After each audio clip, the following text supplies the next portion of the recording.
De gemeente van Dantumediel wil inwennen Shinlitten wat hem afspeelt efter de dwarren van de gemeentelijke politiek. In dit programma nemen we die mee in deze vraag. Rietsleden, wethouders, de burgemeester, een boorde, commissies. Tal van rollen die dijstig dwanen binnen de gemeente te besturen. Dit is Dantumediel in beeld.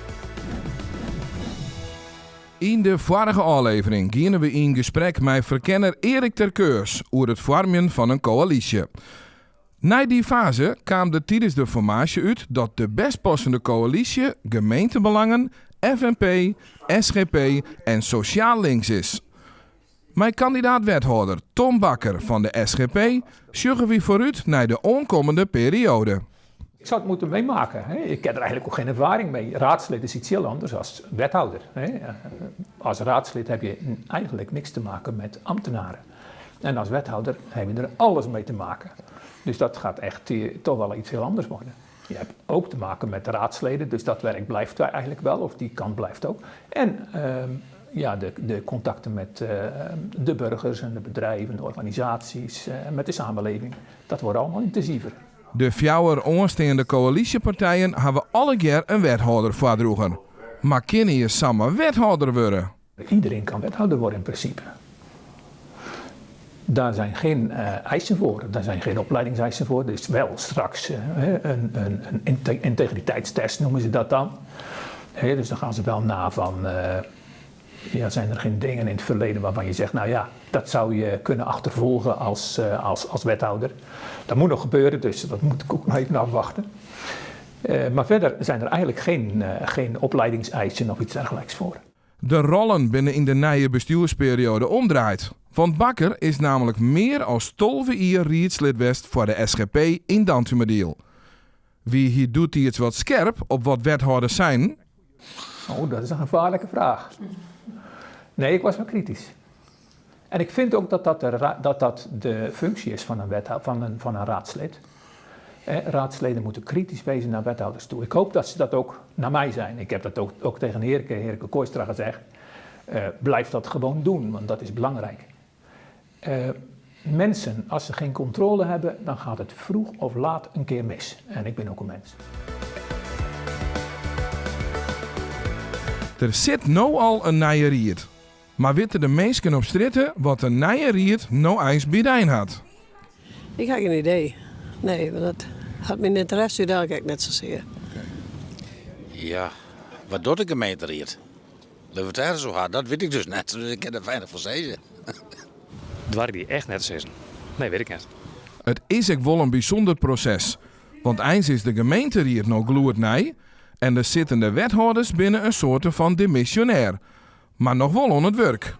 Wat toch een sino eens? Ik denk dat die erin de zaken terug laten kennen. Maar als ze er nog een beslissing om mij kennen, dat waar ik net te zeggen. Ik zou het net weten. Nee? Nee, meer hoezen. Daar hadden ze het al jaren over. Hè? Meer hoezen voor de jeugd. Ja, ik denk dat die de bepaalde zaken die nog rennen, dat ze die wel overhandeling maken natuurlijk. Want daar hebben ze op het moment, daar best inlezen, daar hebben ze de kennis van. Dus ik denk dat ze dat eerst ommetjes maken en dan overdragen naar de nieuwe-wethouders.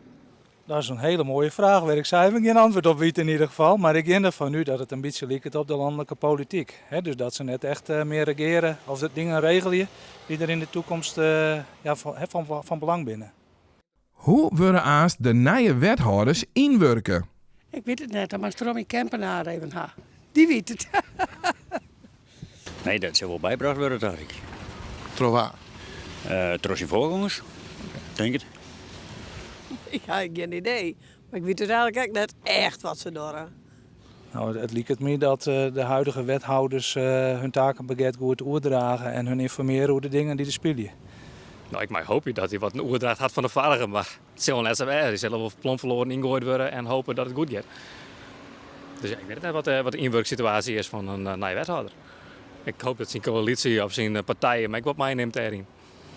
Ja, ik denk dat het inlezen mag en overleg gaat met degene die portefeuille horen heeft. Ik denk dat het belangrijkste is.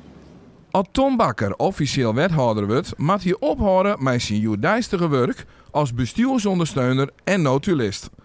Hier ruilt zijn thuiskantoor in voor een kantoor in het gemeentehuis. En dan begint het grutte inlezen. Nou, dat is best inderdaad heel wat. Inhoudelijk is het best heel wat natuurlijk, want ja, je kunt niet gewoon gelijk overal alles vanaf weten. En toch kun je eigenlijk overal vragen over krijgen. Nou hoop ik dat de raad daar een beetje coulance heeft. Hè, dat hij een beetje geduldig is wat dat betreft. Die snappen dat ook wel, dat ik niet gelijk alles weet. En ik weet gewoon dat ik kan rekenen op de steun en de hulp van de ambtenaren. Hè. Die helpen je daarbij. Die weten wanneer iets aan bod komt. De portefeuilles moeten nog verdeeld worden onder de wethouders, maar Bakker weet al wel wat hem tierenbod interesseert. Ik heb in het onderwijs gezeten lang. Dat zou best leuk zijn. Maar goed, dat hoeft ook weer niet per se, want misschien is het handiger dat een ander dat doet. Maar het sociaal domein, ja, dat is een moeilijke term eigenlijk, maar alles wat met zorg te maken heeft, dat vind ik ook ontzettend mooi. De WMO, de jeugdzorg, we zullen wel zien. Maar daar moet er nog over gepraat worden. Bakker is nu kandidaat-wethouder. Dat betekent dat hij nog net officieel installeerd is. Het lijkt er in ieder geval erg op, maar het is nog nooit helemaal definitief. Het is pas definitief in de raadsvergadering op 23 juni.